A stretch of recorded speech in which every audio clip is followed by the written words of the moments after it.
Good evening, and welcome to the Psychic Coffee Shop. I'm Aeson Knight, Master Psychic, clairvoyant, and all the things. And of course, with me tonight is Techie Joe with the Mostest. How are you, darling? I'm doing okay. How are you this evening? Tired. Aren't we all? Well, yeah, but I don't think everyone knows. I'm in training this week. Not teaching it, actually, getting the training. Mhm. A House is doing a Tarot Masters class, and yay, I signed up for it. Yes, you did. Yes, you did. So refreshing that certification, basically. Refreshing that certification, getting some some CCUs, I don't know, continuing education. Or CEUs, CE, continuing education units, right, or CECs, continuing education credits. right. So, So getting all that fun stuff updated. Then I'm also doing a life. I'm doing Take Control by Mel Robbins. It's a life coaching thing at the hmm same time because I don't know, everyone thinks it's time to educate. Yes. Sorry about that, guys. I was working on a client's computer. And I was suddenly realizing that I'm not going to be able to do a show with that between my knees. Um, I know. I said what I said. I know. I know. So, hey, Shannon. Hey, Brenda. Oh, hello, Melissa. Hello, Melissa. Hello, Miss Brenda. It's the Shannon Show. Shannon, maybe we should talk. Maybe you should do a show, especially when you get to Mexico. Ooh, yes, please. You can take us on rides and, different things and that type of thing. Hey, that works. Yep. That works. Take us for tacos. Street tacos are amazing. Mm-hmm. Well, I was watching a thing and said that, living in Mexico is going up. Because, I've always joked about, and there's now, it used to be about $400 a month the last time I looked at it. Now it's about $2,000 a month. Oh, wow. Yeah. Wow. And that's to live in the nice part of Mexico and, have the pool boy, housekeeper, that type of thing. Well, living around the world, Mm-hmm. exploitative expatriatism. Yes. Because it's what we're doing. It would be what we're doing. It's what a lot of people are doing. Right. And I mean, I call it exploitative. It's honestly like there comes a point you just can't live in your own country. There comes a point where a man with no country is my, oh, let's just reenact my family history. Not a problem. Well, there's that. There's that. Right. Oh my goodness. So yay. Well, in joyful news, Mystic signed a new computer. Or a Well, new client. well, I'm New glad you computer. found a new computer and you have a new client. New client. It's been a week. It has. Oh, yes, but so I'm excited about that. Right. So, yay. Got that done. It's Google's gonna. redone the newsfeed thing, which is nice. It should be easier. Mhm. Notice I use that word. It's nice. Do what now? Google and its newsfeed. Well, yes. Yeah. It's doing new things. It is. You have Ooh. commercials in your box. I know, right? Yeah. The sun is up to researching CCR song Tombstone Shadow. Inspired by Bad Psyche from San Bernardino. San Bernardino. Yeah. Oh, yeah. So CCR song Tombstone Shadow, inspired by Bad Psychic in San Bernardino. So yeah, Creedence Clearwater Revival played San Bernardino's Swing Auditorium twice in 1969. First in February as an opening act, second in September as the headliner, setting an attendance record at Swing a month after the band's performance at the Woodstock Festival. All in all, in just 7 months, the band's fortunes had rocketed upwards. A fortune teller in San Bernardino had predicted the opposite. Oops. Oh, we played the show in San Bernardino, and right across the street from our hotel was a fortune teller. John Fogerty, CCR's leader, wrote in his 2015 memoir, Fortunate Son, about the encounter. Before or after the band's February 1st, 1969 concert, Fogerty walked into the shop on a lark thinking he'd find an exotic medium like Maria Obspenska from the Wolfman. Instead, he found a man wearing a green bowling shirt. Fogerty, undeterred, paid the $5 fee. Okay, granted, 1969, that's probably high price. That's good value. That's $20. Okay. Yeah. The man examined Fogerty's palms and told him, "That's bad. You shouldn't fly in airplanes. That could put a crimp in a band's touring plans." Next, Fogerty cut a deck of cards. The fortune teller lifted up 2 cards, both red, a 7 and a 6. "You're going to have 13 months of bad luck," the fortune teller advised him. For this, he wanted $5. At Swing, the band whose recently released album Bayou Country had the hits Born on the Bayou and Proud Mary, opened for Canned Heat, appearing that a concert flyer called a double boogie happening at the Swing Auditorium. Can you dig it? The band hit it big as 1969 progressed. On August 3rd, CCR released another album, Green River, which has the songs Bad Moon Rising, Lodi, and a Fogerty pen track prized by aficionados, Tombstone Shadow. So yeah, the first verse, "Saw the gypsy man way down in San Bernardino, said, I saw the gypsy man way down in San Bernardino, $5 on the table. Oh, keep me away from my tomb." Oh. Hey, any press is good press. Not that. Not that. Not that. See, here's my question.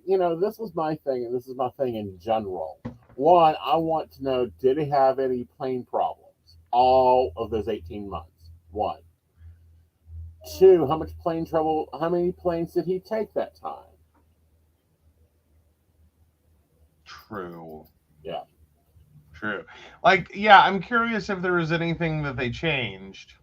Right. Like, did he actually listen to anything that the guy said and, like, this made a difference? Or was it just, I don't know. I mean, I think it happens. Just you get a really bad reading. Well, and I think that this is indicative, your luck is different. Your bad luck is different than my bad luck. Mm-hmm. Your view of bad luck is God, 28 cities, on the bus, rackling your ass around. Mm-hmm. Ooh, Brenda's got a question. So Aeson, a red 6 and 7. What do you say? 13 months bad luck? See, that's the question here. There's not enough differentiation. A red 6 would be a heart or diamond, and a red 7 would be a heart or diamond. Mm-hmm. Okay, I'm gonna have to go off camera a minute. I moved my pull box. Oh no! Okay, cool. All right, so well, continuing on with the lovely story. So yeah, let me get back there. So the Sun Telegram took notice of Tombstone Shadow with a story headline, "They're singing about SB." First paragraph, "Move over San Jose, Kansas City, and Indianapolis. Now they're singing songs about San Bernardino.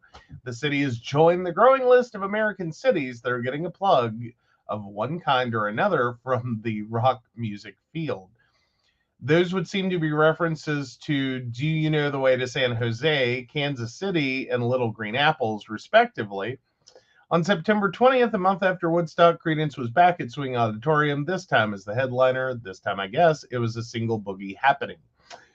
I can thank Armando Castro for finding news coverage of the concert and posting clips in one of his nifty Tales from the IE videos on YouTube. The audience of 7,100 set a swing record for attendance. Some 2,000 teenagers milled around outside the venue after learning the show was sold out. Several trash cans were set on fire, and numerous arrests were made by officers, according to the Sun Telegram. The attendance record lasted until Jimi Hendrix's notorious June 1970 concert, which drew 7,300 and also involved the police who fired tear gas.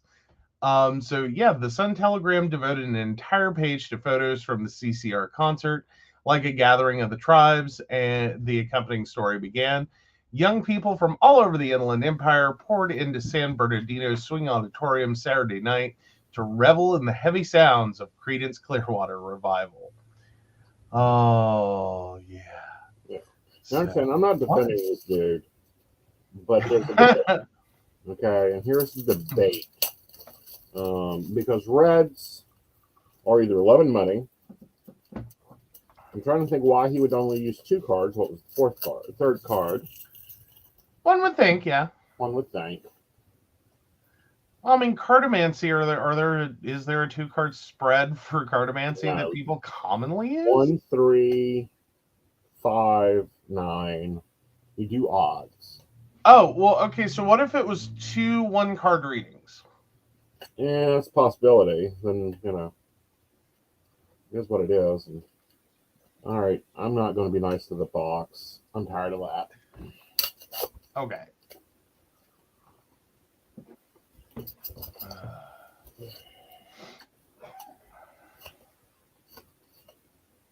Can I share this deck? Yes, I can share this deck. Sorry, guys. We have decks that I can't show on air. True. Oh, God. Which one are you using? Looks like an advertisement deck for Princeton. What?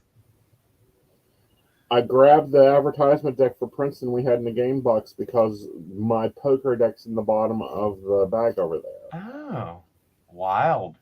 I didn't know I had a Princeton advertisement deck. Yeah, like maybe we should charge them. Mm. So we're looking at for 6s and 7s, Reds. Yep. In red.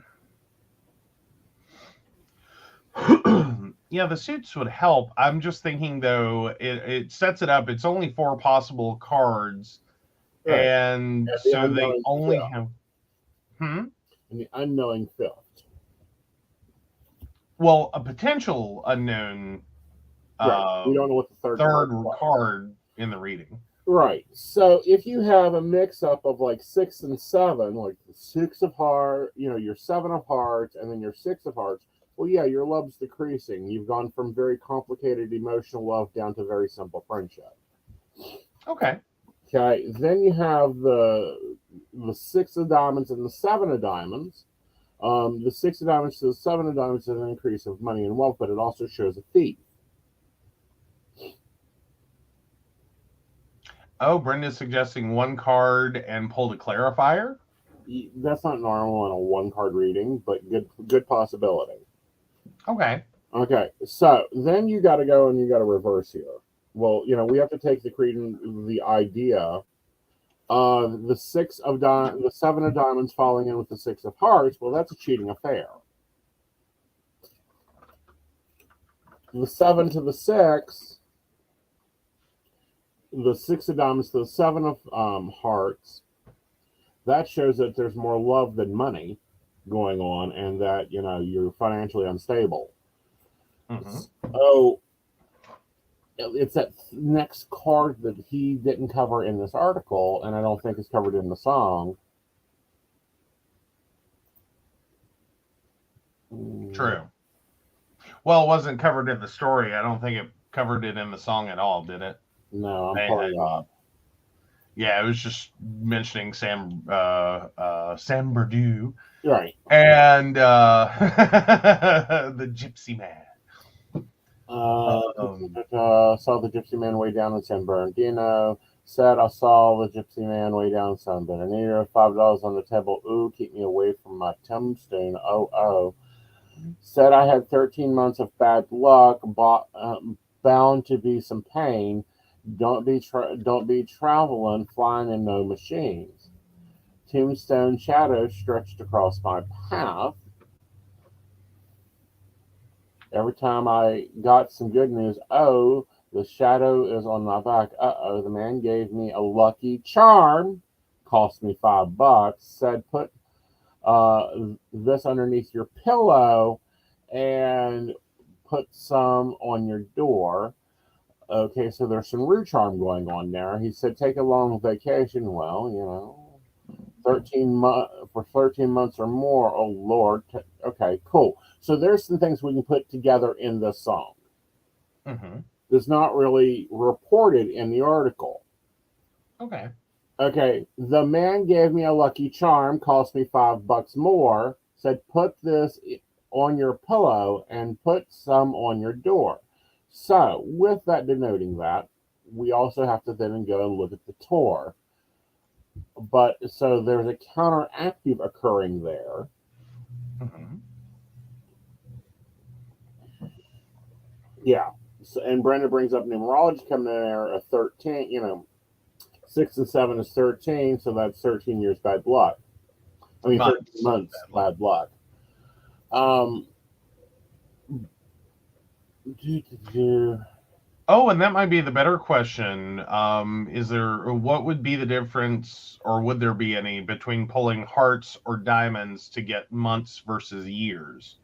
Or would it just be up to influence? It would be up to influence.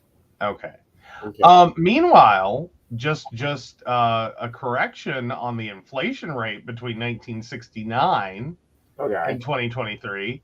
That was not a $20 reading he had.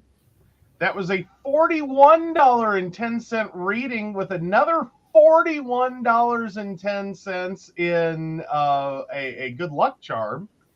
All for a total. Yeah, so that was the equivalent of an $82.20 reading today. Damn, my prices suck.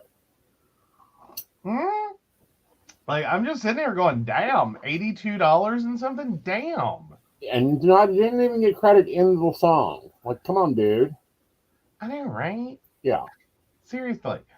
But then again, one could say that, like, that was all influenced by the good luck charm. Yeah. Like that, best $5 anyone ever spent. Right. Because it could just be CCR who? Right. And, we got to look at CCR. They pull a lot of stuff. Like that, like during that time, a lot of things happened with CCR. Oh, yeah. Well, I'm just saying, it was a great, they've had a great career. They've had a great career. Holy effing shit, they've had a great career. Right. So I just wonder, A, what was the storm? It's probably either Success Oil or Rue.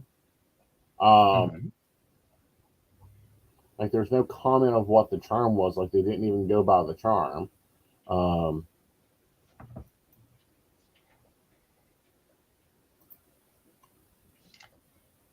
just saying, it would have been one of the best $5 ever spent. Well, $10 ever spent. Right. But again, I think there's more to the story. I think that there's a good review of a reading. And yeah, it may have been a bad situation, and he set him up for a good situation. But we don't know, like, I personally don't know what happened after.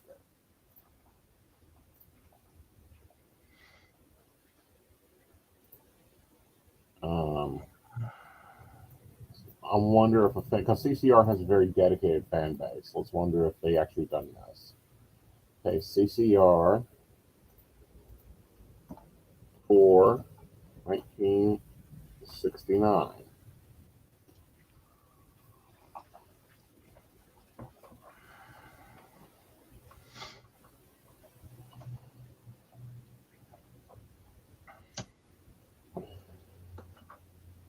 Here we go. Going backwards. 10 pages. 68.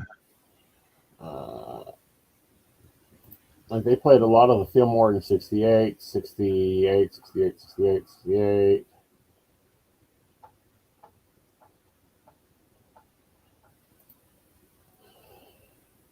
All right, so in 69. Detroit, Michigan, Long Beach, California, San Francisco, San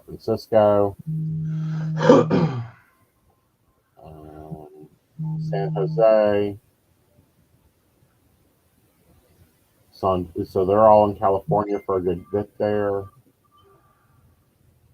New York. Back up another page.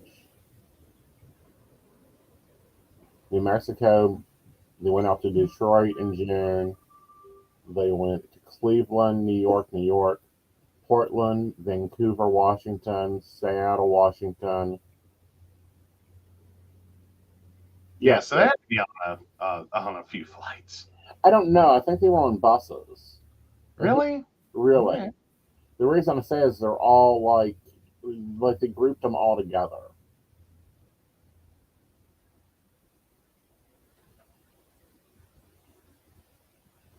Like they're hitting one stop after another. It's not like, well, I'm here, then I'm there. It's like, no, we're in, the whole month of May. They were in San Francisco. Then they went and done the East Coast, and then they come back in the West Coast.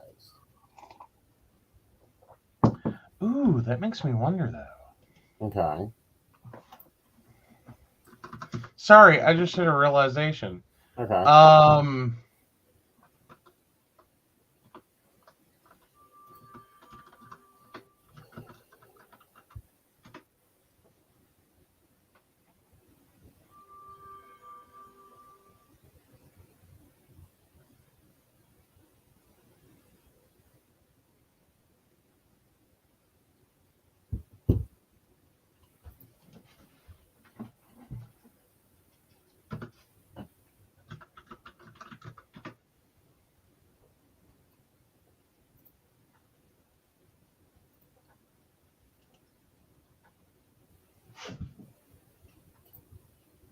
Yeah, that was 59. Okay. Sorry, the year has struck me for a second, and I was just a decade off. Okay. I had this horrible moment where I was like, oh God, could CCR have become like what happened to what's known as the day the music died? Right. That Buddy Holly, but no, that was 10 years before that. Correct. But, I also believe. Oh, wow. So sometimes they even done double concerts. It's my opinion that, they could have been part of the 27 Club, which is a whole nother conspiracy theory. Oh, yeah. Okay.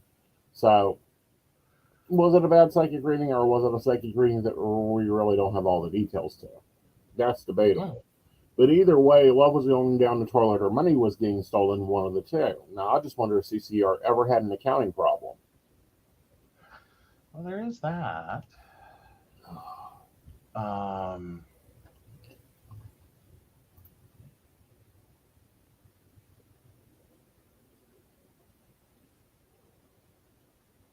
don't know. Of course, then again, there's always the theory that like got different information, made different choices, ended up in a different place. Exactly. Like,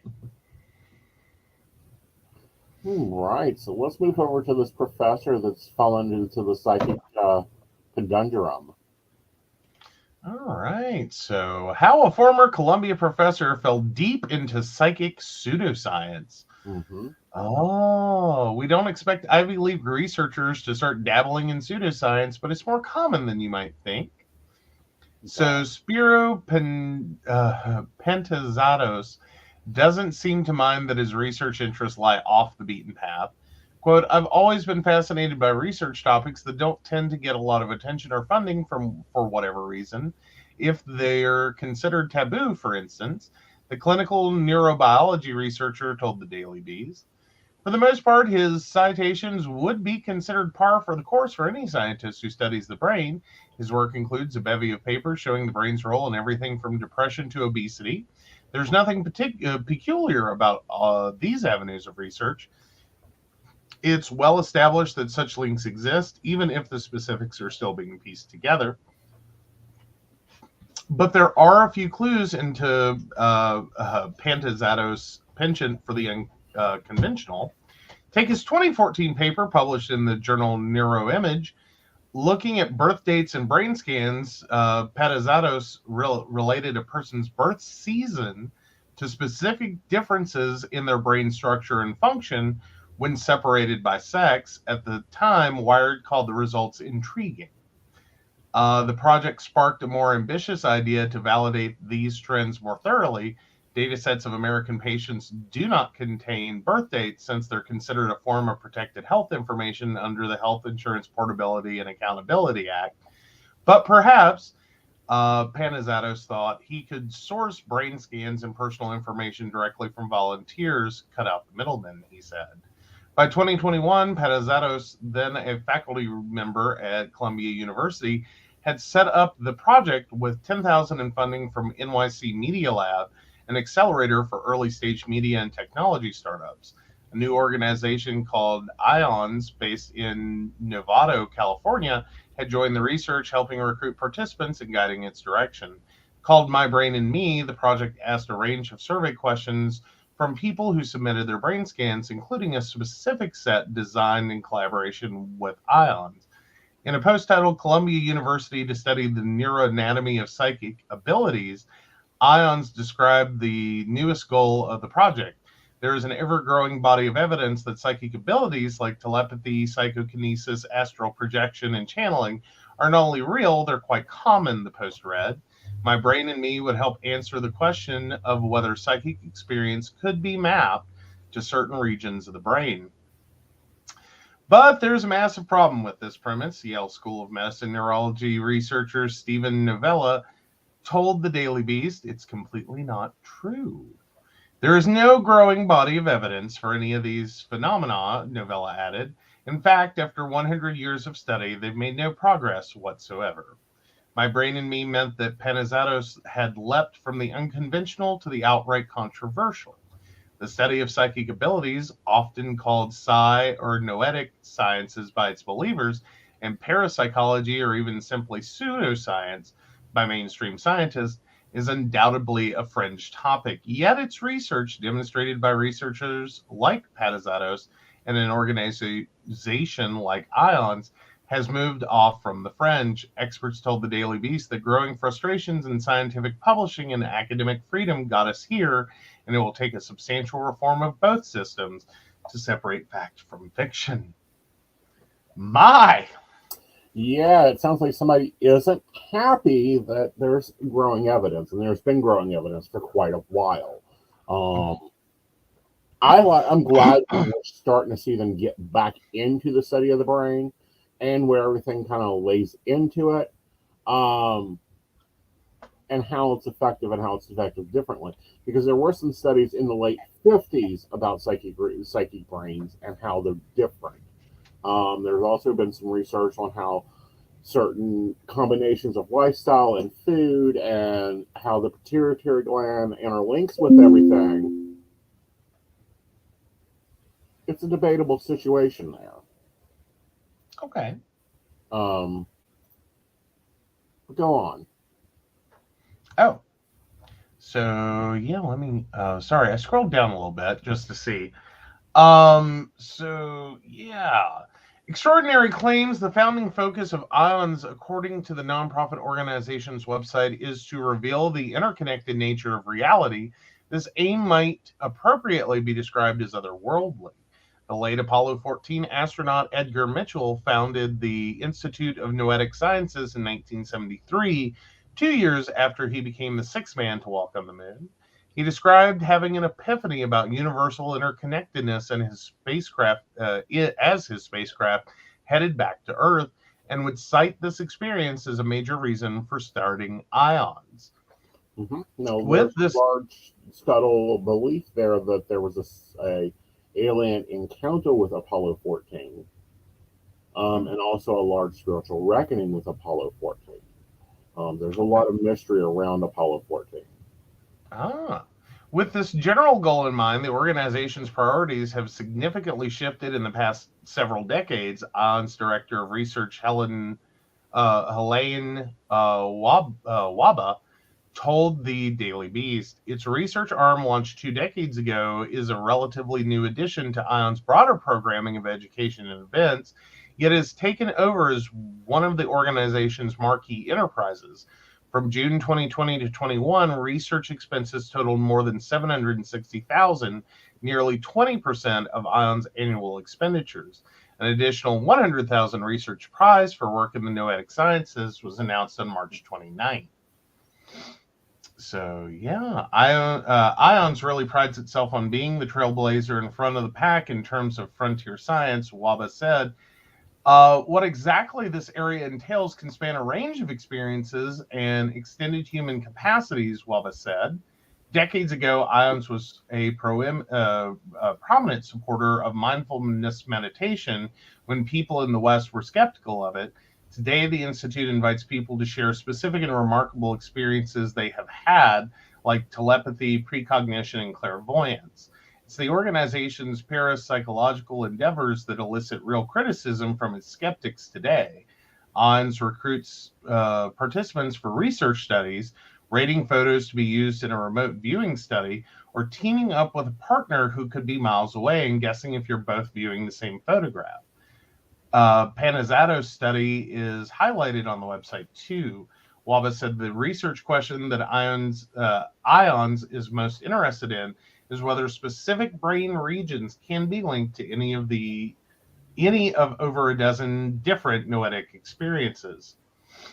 So yeah. Yeah, I really hope they're studying the pineal gland. I'm sure they are. Yeah. Like, as in, I think it's wide open. Yeah. Just to try to see if, okay, is this all from one area of the brain, one general area of the brain, one specific spot in the brain, Right. or is it interconnected with other parts of the brain? Right. Like this and this make this and this make that. Right. Let's take a look and see what the current experiments are. Ionics versus protozoo binary, optimal differences, gut-brain telepathia, channeling blended mediumship. Interesting. That sounds like a project I know we need to send Natalie over to. Oh. Meditation, PSI, and synchronicity. Golfer's alternate use of task. The effect of visual reality instruction AE. Metagolf for Blendall. Big C connection. Channeling remote viewing database. Channeling physical mediumship research project. Noetic signature characteristics. That one is a channeling one. It's seeing if there are neurological characteristics to channelers. The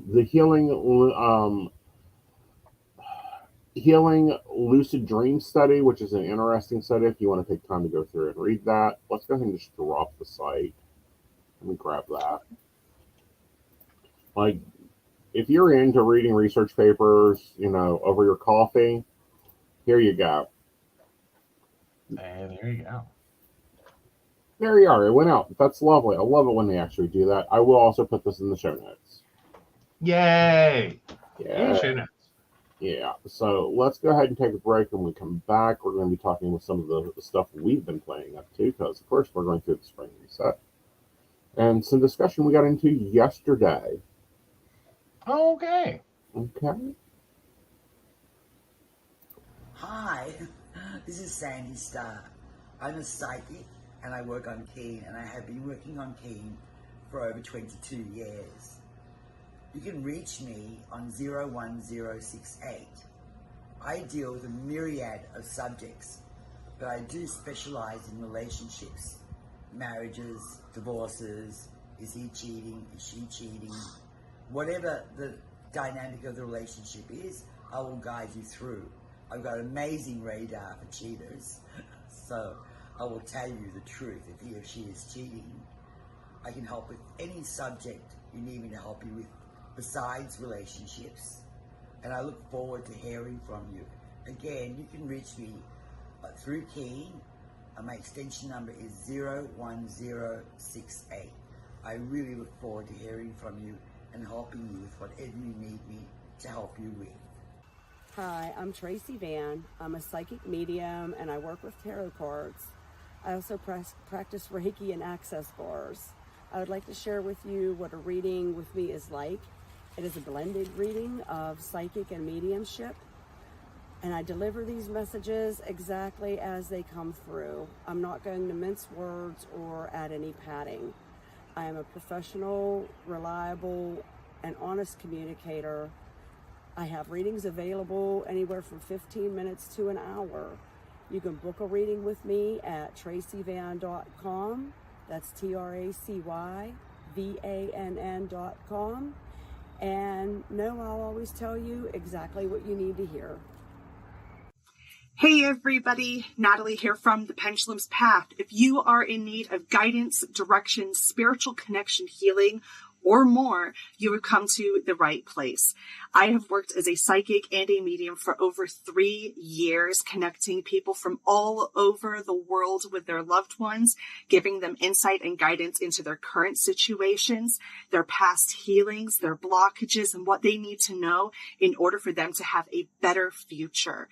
It would be my absolute honor if you would come to my website at www.thependulumspath.com. Visit my shop. I have a whole bunch of crystals, oils, balms, mystery boxes, and more.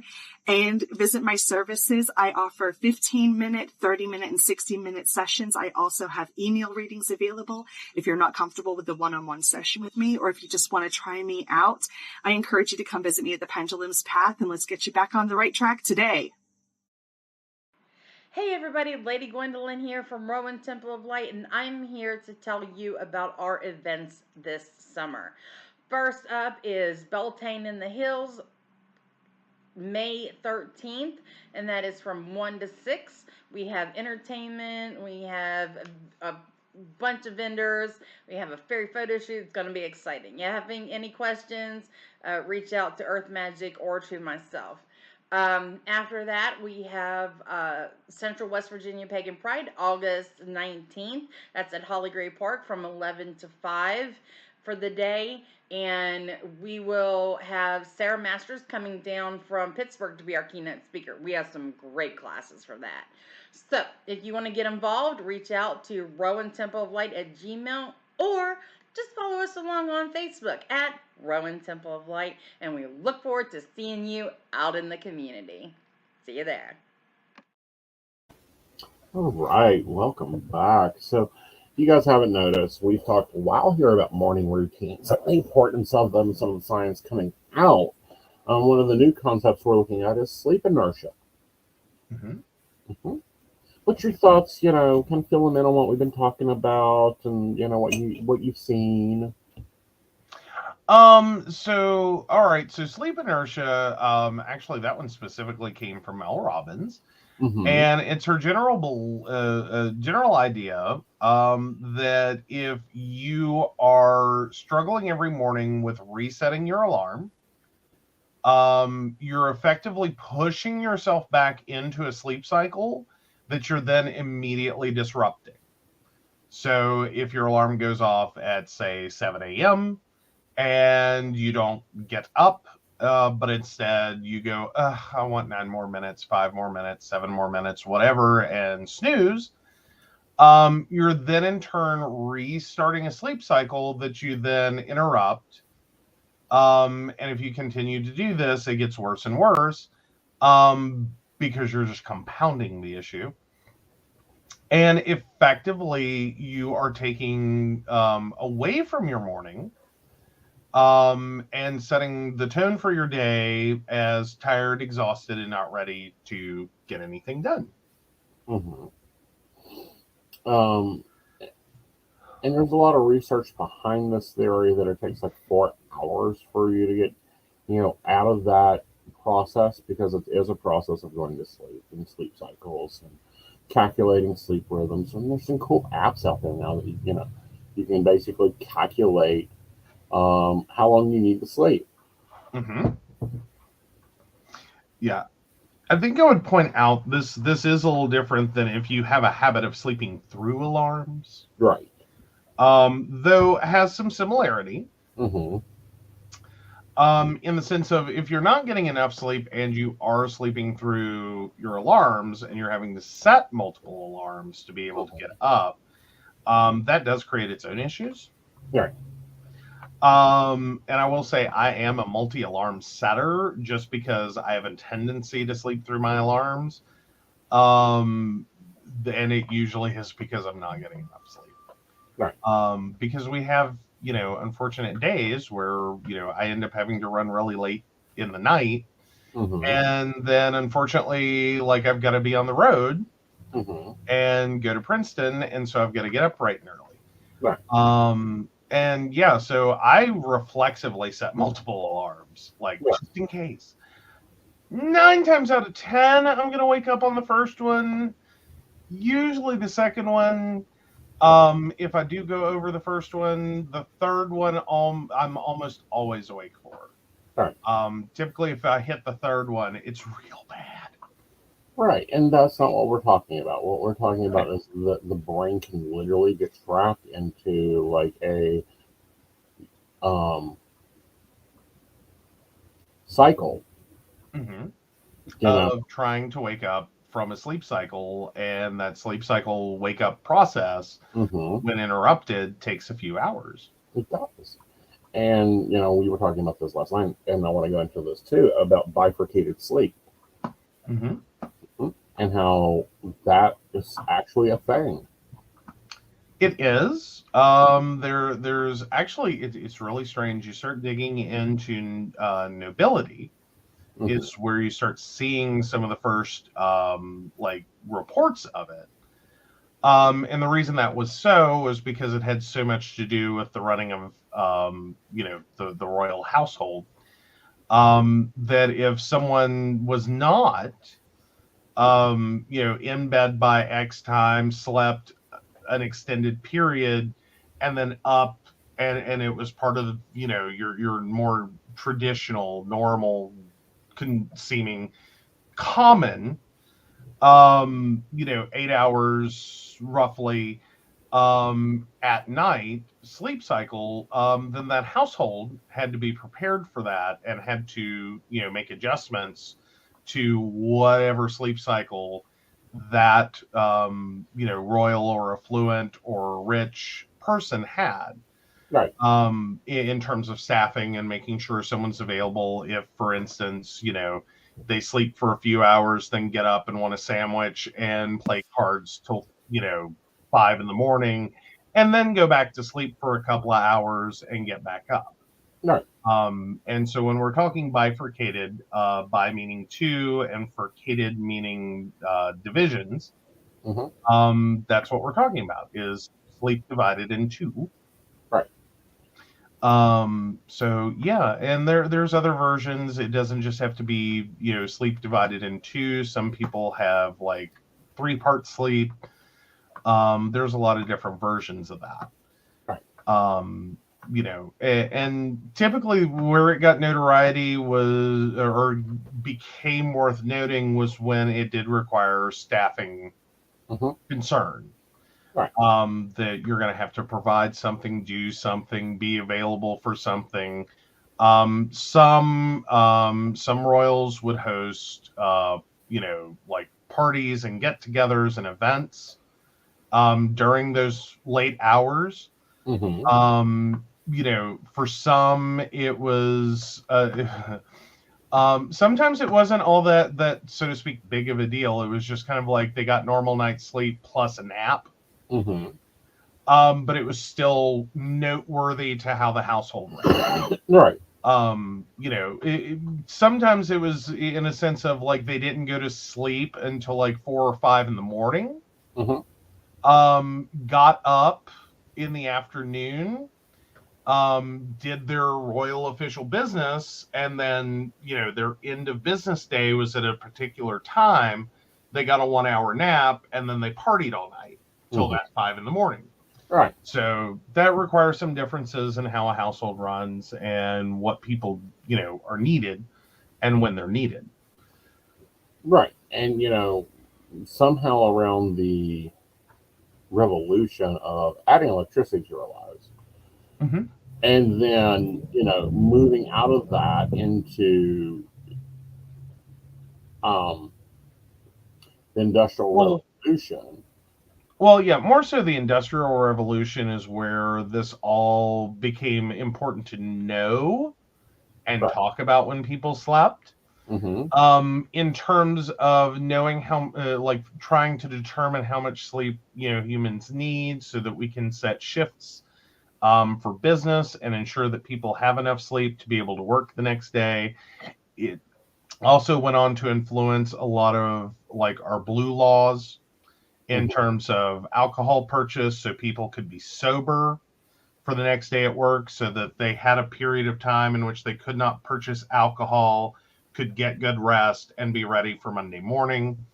It really ended up becoming a thing that previously no one cared. Right. It wasn't important if you were a common person, you lived in your little hut, Mm-hmm. and you had your nice little agrarian life. You had some livestock and a few acres of land. Did anyone really care Right. when you slept? Or you had your little hovel in the woods, and you shot game and sourced berries and had a little side garden and did some canning and whatever. Again, no one cared. Right. You slept when you slept. You lived how you lived. You did what you did. Right. And no one really wrote about it. And then we move into that industrial age, and suddenly we literally had to care. Right. And start, trying to answer some of the questions of how much sleep does a human being need? When do they need to sleep? Is it possible to run a business 24/7, in shift work? What problems is that going to create? And so that's where we move into this industrial age and the beginning of trying to understand sleep Mm-hmm. and what its effects are and what sleep deprivation does and what shift work does, so that we could ultimately, the whole point was to, be good little workers. Right. And they're funny, like as you age, your sleep cycle changes. Mhm. It's a well-known fact that older people wake up earlier. Or later. That's a weird thing that happens too. Right. That was kind of a notable thing with my father. Mm-hmm. He worked construction, woke up every morning at 4 a.m. Mm-hmm. Didn't matter if it was his day off or not, or Right. days off or not, if he was on vacation or not, Right. he woke up at 4 a.m. Right. So it became notable Right. when that suddenly shifted 5 hours Right. and he started waking up at 9. Mm-hmm. And it was just a random thing that occurred. Right. Because I clearly remember, after he first retired and like I'd gone to college, him calling and talking to me about he got up every morning, got a shower, went to Walmart Mm-hmm. because it's the only thing open, Mm-hmm. and he basically walked around and bought his Tic Tacs because he had a thing for Tic Tacs. Especially when they had the little stopwatch in there. He really loved Tic Tacs when they had the stopwatch in the big giant package. He bought one every day, Mm-hmm. which is a lot of Tic Tacs, let me tell you, and a lot of stopwatches. He filled up a whole grocery bag Mm-hmm. with those little tiny stopwatches. Like, they're not that big. Wow. Yeah, so, it became a thing. But this is what he did every morning for Right. something to do. Right. Until the rest of the world woke up and he could do something else. Mm-hmm. Because he got tired of watching the news and sports and daytime talk television and all that. Right. So Get bored. he got bored. Yeah. So, and then all of a sudden he quit doing that. Mm-hmm. And for the first time ever, I called him at it was probably like 8 a.m. Like I'd gotten to work or something and needed to call him about something, and woke him up. Mm-hmm. And I was like, "Are you okay? Are you sick? What's wrong?" "I'm fine. I was sleeping." Right. "Okay, I'll call you back later." So I called him back later, and I was like, "What was that this morning? Are you okay?" He's like, "I don't know. I started sleeping till 9 now." Mm-hmm. That was just a thing. Right. He started staying up later at night and getting up later in the morning. And I was Right. like, that just became a thing. Right. So it was a pretty big shift. He used to go to bed around 9 or 10 p.m. and get up at 4. Mm-hmm. And that shifted to he was staying up till like 1 and 2 Right. and getting up at 9. Right.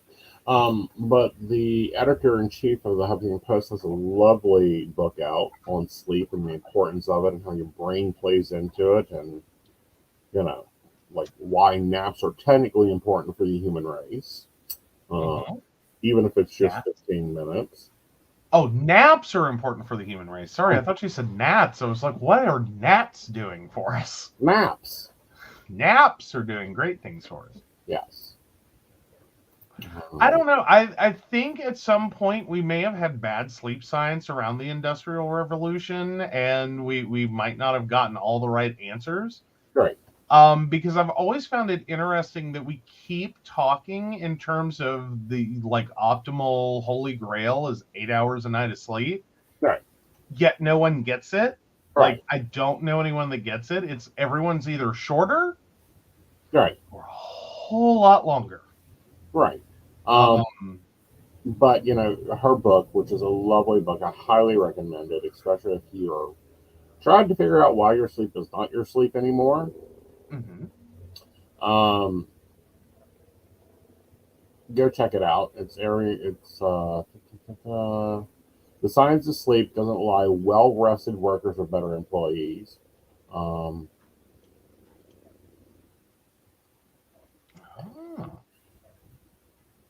The lack of sleep accounts for 11.3 days worth of loss of productivity in each calendar year.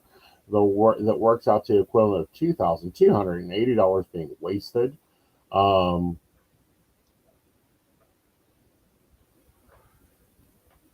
This is interesting. Okay. So yeah, the part of because you sent the HuffPost article. So according to Partha Sarathi, if you struggle with this issue, you should ignore the advice to put away the screens and instead expose yourself to bright light in the late evening. This can mean going for a walk outside before the sun sets, reading a book on a bright iPad, getting artificial lights for your home, or watching TV on a bright screen. These bright lights will tell the brain that the sun hasn't set yet, which will hold the melatonin production, he said, to help yourself stay up a little later and sleep a little later as a result. So yeah. Right. So for those of you struggling with that late afternoon, late evening, like it's too early to actually go to bed, or you're getting up really early in the morning. Right. Bright light. Push the bright lights. Right. But I'm looking for her book in my Kindle because I've referred to it here lately because we've been playing with my sleep pattern and how it affects my pain level. And basically, my functionality. But I can't listen to it if you're asleep because you have problems with that. Well, I do. Like my sleep has always been like my sleep conditioning was to a very quiet household. Right. Like in the dark, like no noise, or just as little as possible. Right. Maybe some like street noise or like city noise. Right. So to speak. Not that I grew up in a big city, but a little bit of city noise. Well, yeah. Ariana Huffington reads it. This is the book that you searched the house for one of our baristas at. I did search the house for my sister. Because lo and behold, apparently through the wall of another room on a Echo Dot, Ariana Huffington and my sister sound a lot alike. Yeah, and it was very confusing. Yeah, but it's called The Sleep Revolution. It covers all the sciences of sleep. She has a new book out called Thrive. I've not gotten it yet. I will probably get it because I like Sleep Revolution. She's a really good author. Mm-hmm. Yes, I live in. I use a lot of headphones. I wear a lot of headphones in my office for multiple reasons. Yep, but not in bed. No, not in bed, and I don't listen to music in bed anymore. All right, so you got tech in the news. Oh, I got tech in the news. Yes, on a So yeah, story we've been Microsoft following. quiet. Pardon?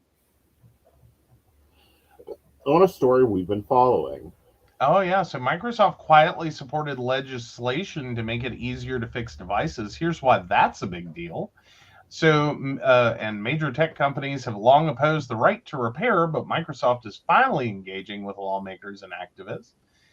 So, in March, Irene Plenifish, a senior director of government affairs at Microsoft, sent an email to the 8 members of the Washington State Senate's Environment, Energy, and Technology Committee, which was about to hold a hearing to discuss a bill intended to facilitate the repair of consumer electronics.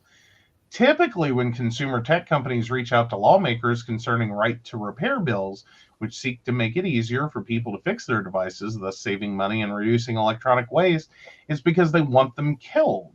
Plenifish, however, wanted the committee to know that Microsoft, which is headquartered in Redmond, Washington, was on board with this one, which had already passed the Washington House.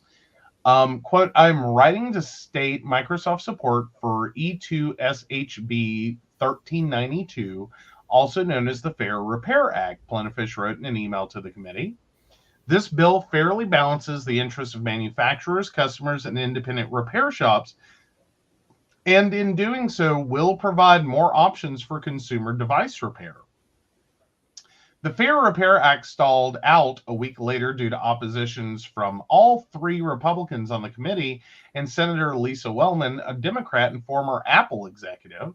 Apple frequently lobbies against right to repair bills, and during a hearing, Wellman defended the iPhone maker's position that it is already doing enough on repair.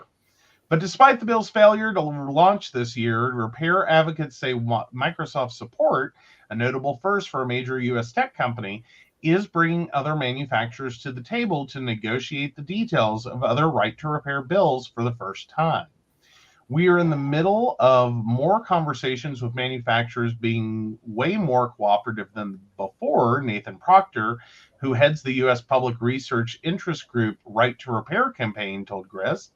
And I think Microsoft's leadership and willingness to be first created that opportunity. So across a wide range of sectors, from consumer electronics to farm equipment, manufacturers attempt to monopolize repair of their devices by restricting access to spare parts, repair tools, and technical documentation. While manufacturers often claim that controlling the repair process limits cybersecurity and safety risks, they also financially benefit when consumers are forced to take their devices back to the manufacturer or upgrade due to limited repair options. Right to repair bills would compel manufacturers to make spare parts and information available to everyone. Proponents argue that making repair more accessible will allow consumers to use older products for longer, saving them money and reducing the environmental impact of technology, including both electronic waste and the carbon emissions associated with manufacturing new products. But despite dozens of state legislatures taking up right to repair bills in recent years, very few of those bills have passed due to staunch opposition from device makers and the trade associations representing them. New York State passed the first electronics right to repair law in the country last year, but before the governor signed it, tech lobbyists convinced her to water it down through a series of revisions. Like other consumer tech giants, Microsoft has historically fought right to repair bills while restricting access to spare parts, tools, and repair documentation to its network of authorized repair partners. In 2019, the company even helped kill a repair bill in Washington state. But in recent years, the company has started changing its tune on the issue. In 2021, following pressure from shareholders, Microsoft agreed to take steps to facilitate the repair of its devices, a first for a U.S. company. Microsoft followed through on the agreement by expanding access to spare parts and service tools, including through a partnership with the repair guide site iFixit.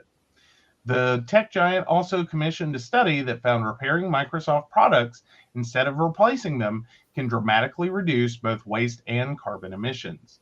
So I know where the rest of this article is going to go, and it's going to get a little more detailed. Quite frankly, here's the deal. So, right to repair, and we mostly talk about this in terms of computers and cell phones and other electronic devices. It really is important to note, however, the definition of a computer has changed a lot from a personal electronics device that you would set up in a home to send email, play games, do expense reports, your PC ad of the 90s, to also include our vehicles, to also include any number of small consumer electronics that are now computer operated or have electronic computer components built into them versus being purely mechanical or so to speak analog. These are now digital devices, and it does present a large problem that we keep, and many manufacturers keep talking about this in terms of like repairing your home computer or just repairing your cell phone.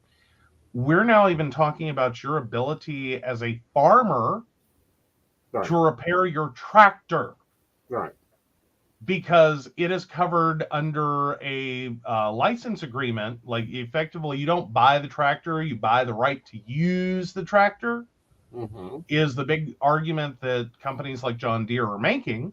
Right. And that they can literally disable your tractor if you attempt to modify it in any way. Right. Or if you attempt to repair it without taking it to an authorized repair center. Now, all this would sound great because you hear the words authorized repair center, and for many years, that meant that this is someone who knew what they were doing. Right. Unfortunately, what that morphed into wasn't just the ability to, like an exclusive agreement to be able to access parts after demonstrating the ability. Right. It more so became a very controlling document and partnership for companies to become an authorized repairer. Right. So part of what that agreement can often include is actually denying the ability to repair a device based on whatever whim a company has. So if you're an Apple authorized repair shop, if you're an iCare authorized repair, you can literally be limited to not being able to replace a screen because the device is a couple of years old. You can literally be denied access to parts. You can be threatened with loss of your status as an authorized repair for using unauthorized parts, as in those not directly purchased through that agreement.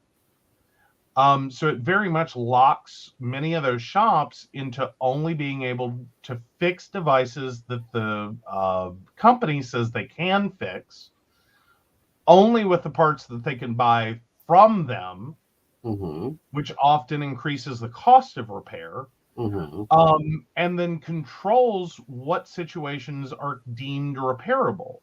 Right. Now, companies argue that this is for, Apple especially has been pretty egregious in the right to repair situation. That's why I find it interesting that Washington has someone from Apple on their board. Right. Or chairing that committee. Though it makes sense in a different sense. Right. Because Apple has been particularly aggressive in doing things to prevent repair, right, to make it hard to get a hold of parts, such as if you have remanufactured components right, that have left the US and are imported back in, Apple will actually claim not that the parts are counterfeit, but through counterfeit legislation, they will actually block the import of those products because each of those products is stamped with an Apple logo. Mm-hmm. And they make the argument that they are not new, Mm-hmm. and therefore they are counterfeit. Right. Because they're not, ordered by Apple, from Apple, for Apple, Right. to be used by Apple. Right. Well, this is what always has gotten me, and we're seeing more of this now of dealerships having dealership-only parts. Wonder if this law would affect this. There's a strong argument that it can. Okay. Car manufacturers again are falling into the same scenario. Much of our cars are now computer based. We have a lot fewer mechanical parts that are directly mechanical. As in, long gone are the days of the carburetor. We now use computer controlled fuel injection, for instance. Newer transmissions are a host of sensors to make that transmission work. None of these are directly mechanical systems.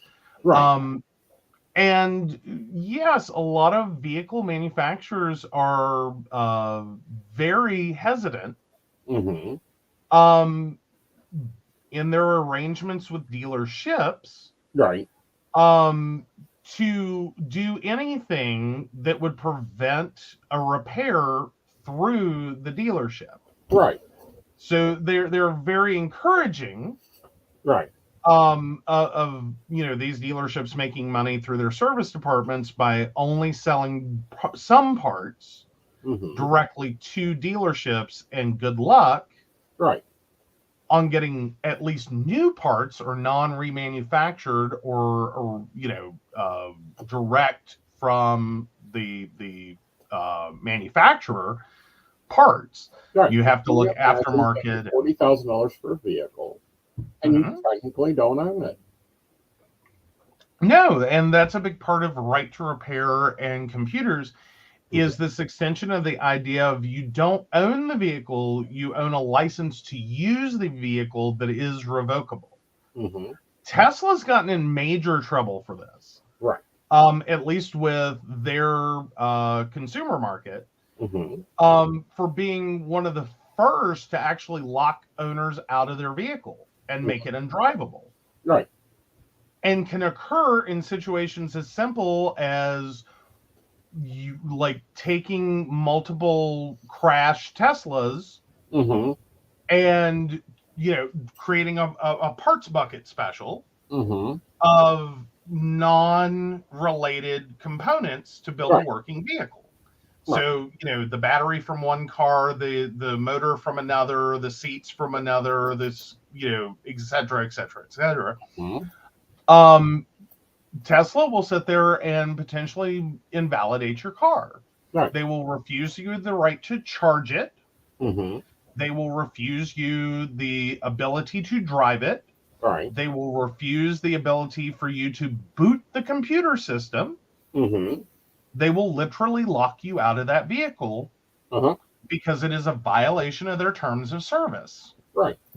Which is ridiculous.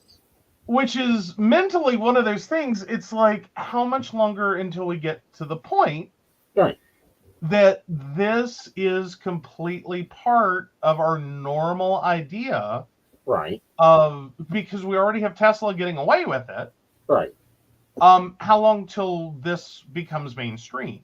Well, how long till the computers get to the point they can literally disable your computer and this is deemed normal? Or disable your car, and this is normal. Now, in other areas, part of right to repair is also becoming very intrigued with TV manufacturers, one in particular, and I believe that's Sony or Samsung, I can't not remember which, actually has programmed in a kill switch. So here's what happens. If you ever, because we've grown into the age of the network attached television, your TV is a smart TV and it attaches to a Wi-Fi or wired network to get data for streaming services.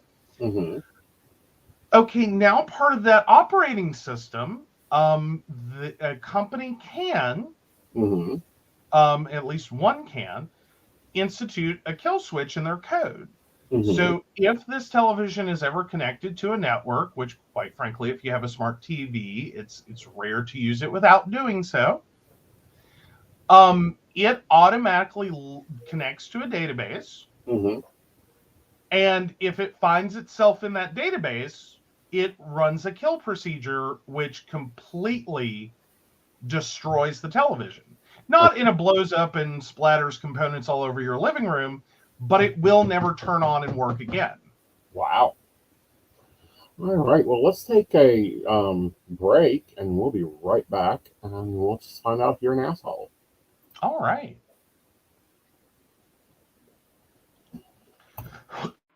Hey everybody, Lady Gwendolyn here from Rowan Temple of Light, and I'm here to tell you about our events this summer.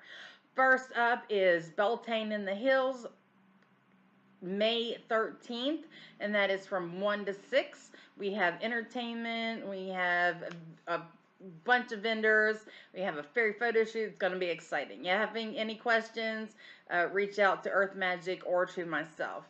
After that, we have Central West Virginia Pagan Pride, August 19th. That's at Holly Gray Park from 11 to 5 for the day. And we will have Sarah Masters coming down from Pittsburgh to be our keynote speaker. We have some great classes for that. So if you want to get involved, reach out to Rowan Temple of Light at Gmail, or just follow us along on Facebook at Rowan Temple of Light, and we look forward to seeing you out in the community. See you there. Welcome back, Goblins! My name is Jason, and I am the host of the Esoteric Book Club, a podcast that examines titles on the magical, paranormal, the mysterious, and the strange. I release 2 episodes a month, in which I review books on esoteric topics, recap news of the weird, and conduct interviews with authors, practitioners, and experiencers. The Esoteric Book Club can be found on every major podcast service, or can be streamed directly from esotericbookclub.org. Hi, I'm Aeson Knight. I provide tarot readings covering everything from love and relationships to your life questions and your most spiritual answers. And also, I provide a lot of guidance in finances and divorces and all those relationship problems. So, if you'd like to get a reading from me privately, not on air, you can feel free to do so by visiting aesonknight.com and booking your appointment. I also provide on-demand services, so if your life is a little chaotic, you can go ahead and click that call now button there on my site. It'll connect you to Keen, and if you've not been with Keen before, you'll get 3 free minutes to talk with me, so that's great for a quick answer question. All right, guys, back to the show. Enjoy. Bye, y'all. Hi, I'm Tracy Van. I provide a blended reading consisting of mediumship, psychic, and tarot cards. A reading from me can cover any guidance you need from relationships with your partner or your family, spiritual, financial, any questions you may need clarity on. If you would like to book an appointment with me, check out my website, tracyvann.com. That's TracyVann.com. I have bookings from 15 to 60 minutes you may choose from. That helps if you just have a quick question, need an answer, or if you're looking for a reading in more depth, I'm here to provide the guidance and clarity for you. Let's just figure it out. Bye. All right, welcome back. Okay, plead your case. Am I the asshole for charging someone more than usual for cupcakes and saying I'm not running a charity? I, 26, have a small business baking cakes and cupcakes. It's not my primary job. My customers are mostly family and friends, but it's something I'm good at and enjoy doing. It depends on the size, but since I can't do commercial quantities, my time frame to place orders is at least 2 weeks in advance. So a couple of weeks ago, a mutual friend, Liv, 29, reached out asking if I could make some cupcakes for her daughter's 3rd birthday. She gave an outline of what she wanted, and it's something I can do, so I said sure. Difference is, she wanted them in a week. Liv said there's a lot going on for her right now, and she decided to give her daughter a surprise and doesn't have time to make cupcakes too, so the late order. I had spare time that week, so I said I could make them. The cost I gave her was more than what I'd normally charge, but Liv started saying how it's too much and asked if I could bring it down. I said no, because this is a late order. She made some excuse about how she understands that and she's happy to pay more, but not this much. Liv kept insisting, so I got kind of annoyed and told her I'm not running a charity. She can afford it. If she can't, she doesn't have to order them from me. Liz gave a pretty snarky reply to that, got pissed, didn't end up placing an order.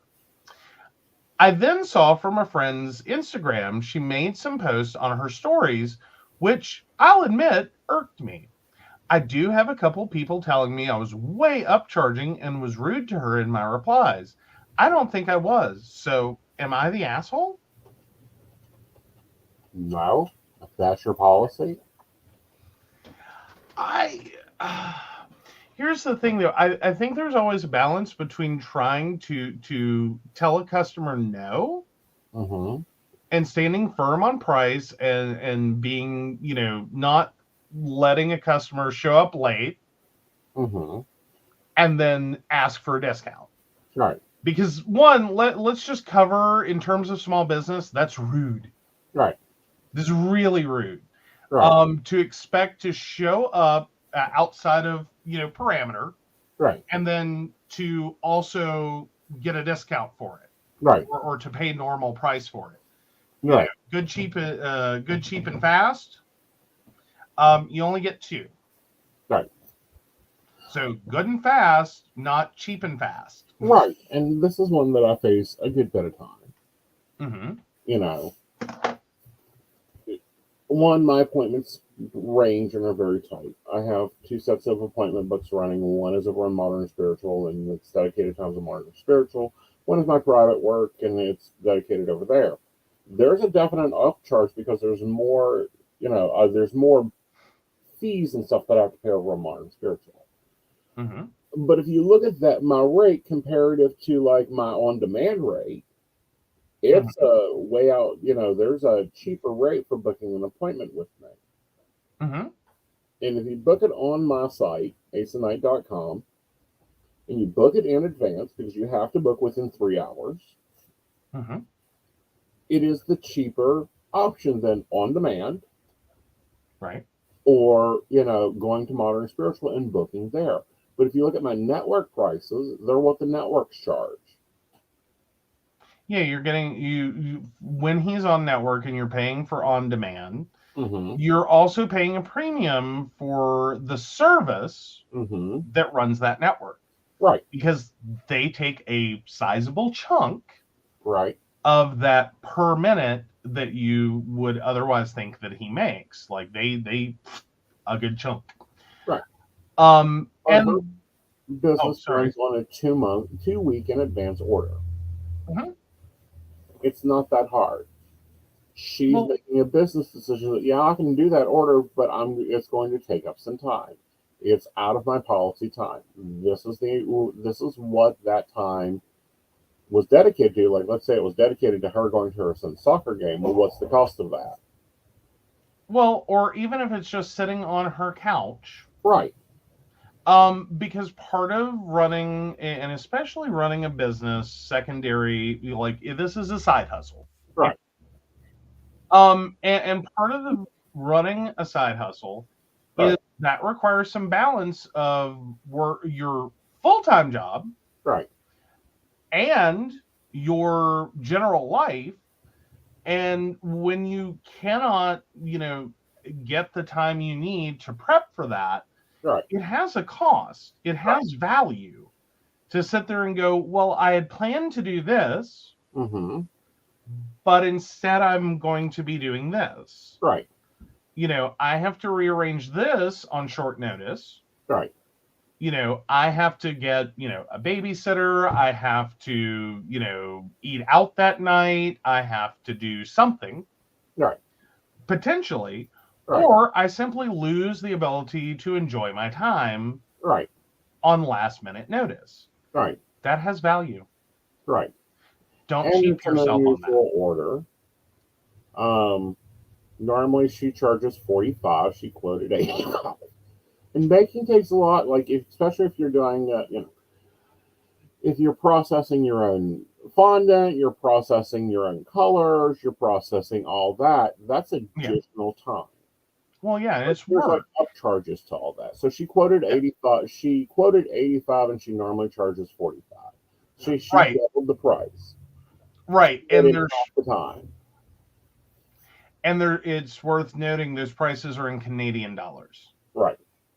So her normal price is 45 Canadian, which I think would be probably like 23 US. And she upcharged it to 85 Canadian, which will probably be about 84 US.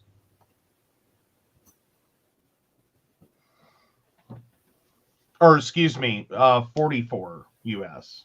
33 US. Uh-huh. And she upped it to 62 US. Yeah. Yeah. I think that's reasonable. Depending upon the size of the order. Right. Like, if you're talking about like 12 little cupcakes, that would hurt. Unless you're talking about some of the cupcake cakes, Mm-hmm. then it's like, girl, you cheap. Well, she wanted 12 cupcakes for the type she wanted as an unusual order. With my time frame, it would have been, if she had done it into the 2-week block, so she had time to make the products, let them go through. She went for 85. Okay. Yeah, I love digging in and looking at why she made this decision. Oh, yeah. Well, and I think for any business, you're worth what you're worth, and if you have the ability, right. And I'm not saying just take advantage of people. I'm saying if you have the ability to do something special and extra and go an extra mile, no, there's a fair expectation that I'm helping you out of a bind. Right. Like you waited to the last minute. Good luck. Right. That's, I mean, on some level, that's like the bridezilla that shows up a week before the wedding, wanting a 5-tier handmade cake, right, with all the trimmings and extras, right. And wants it by Friday, right? And it's like, are you crazy? Right. You can't even begin to get that. Right. I just wonder. Like, that's cute. I just wonder. What is it? American Baker? Okay.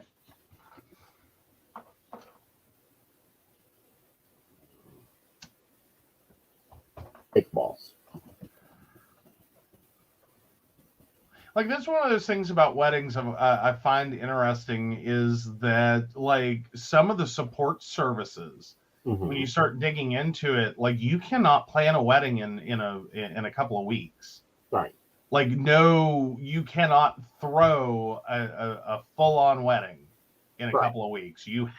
Unless you want to pay some money, a lot of money, because you have to pull people from other things. Like, they have to cancel contracts or, move people out of venues, do something to accommodate you. Well, we all know the cake balls. Mm-hmm. So I'm looking to see how much his cakes are. And what their lead time is. Right. Well, now let's see if we can compare apples and apples. Do they do just straight cupcakes? Yes, they do a vanilla cupcake 18 pack. And they, uh,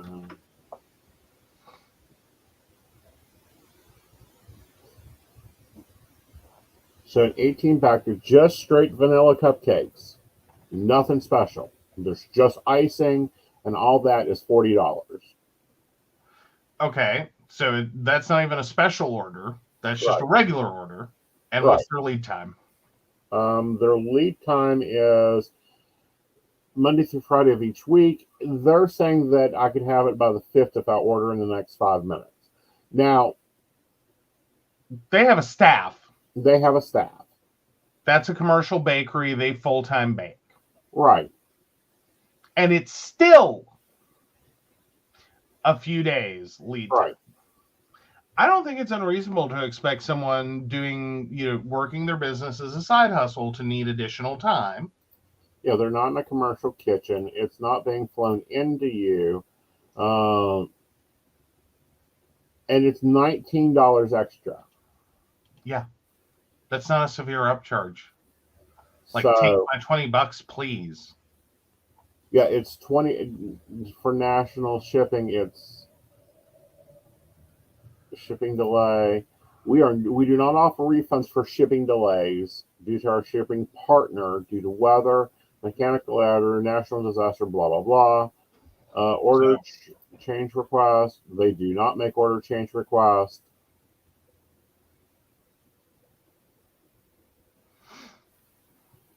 Okay.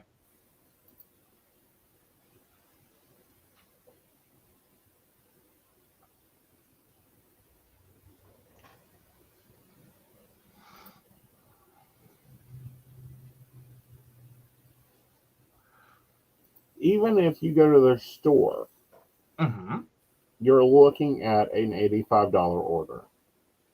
Basically. With everything. And this is a straight vanilla cupcake with vanilla icing and sprinkles. Ooh. Okay, this is not the specialty order that she wanted. Right. Like, there's no customization of it. This is your basics. Yeah, this is we turn out 300 of them at a time. Yeah. Right. So the poll is up on Aeson Knight's YouTube. Feel free to vote. Who's the asshole here? All right. Is OP the asshole, or is the person the asshole? Okay. So let's head over for relationship advice. All right. So anxiety about the transition from the honeymoon phase in a long-term relationship. 18 female, 19 male. Hey, I've been in a relationship for 3 years now, and I'm seeking some guidance from others in a long-term relationship. My boyfriend and I had a pretty long honeymoon phase. I love him with all my heart then and now, and he's my absolute best friend. We built a super healthy relationship, which definitely took some work. I am a very anxious person, and I recently noticed that our honeymoon phase is over. I no longer have crazy and intense butterflies. I don't miss him every second like I used to, and other stuff like that. I'm super comfortable with him now. He's my safe place and my partner, but this has been making me overthink. Like, what if this isn't how it's supposed to be? What if it's not okay that I'm feeling this way? What if our love/spark is just dead? This transition has caused me a lot of heartache because I think I may be overthinking it. I keep feeling like I have to break up with him because I'm no longer feeling the way I used to. The fear of breaking up is still very real, though, and I really don't want that at all. But I was wondering if this anxiety is something that is normal or if this speaks to something much more troubling. Has anyone else experienced this anxiety? And if yes, how did you know it was just anxiety and not a sign you were in the wrong relationship? How did you manage it? I would also like to add that I have communicated my feelings with my boyfriend, and he's been totally understanding and supportive. His reassurance has helped to some extent, but for some reason, I cannot shake this anxiety. Well, relationship feelings in general. This honeymoon phase is cute. It happens in every relationship, but then you have to get into the work of building the relationship. of communicating, of going deeper. But what's your thoughts on it? Well, I think there's a term she needs to learn Uh-huh. called new relationship energy, and you had a very long version of that. And you're calling it a honeymoon phase. And that wanes, and that's normal. It doesn't mean you're in a bad relationship or the wrong relationship, or that you need to change relationships unless you truly cannot stand being out of new NRE. It does mean that this is the next phase of your relationship, and that no, you're not going to have all those little butterflies and all those little feelings that you used to have. And in some ways, that's a good thing. Right.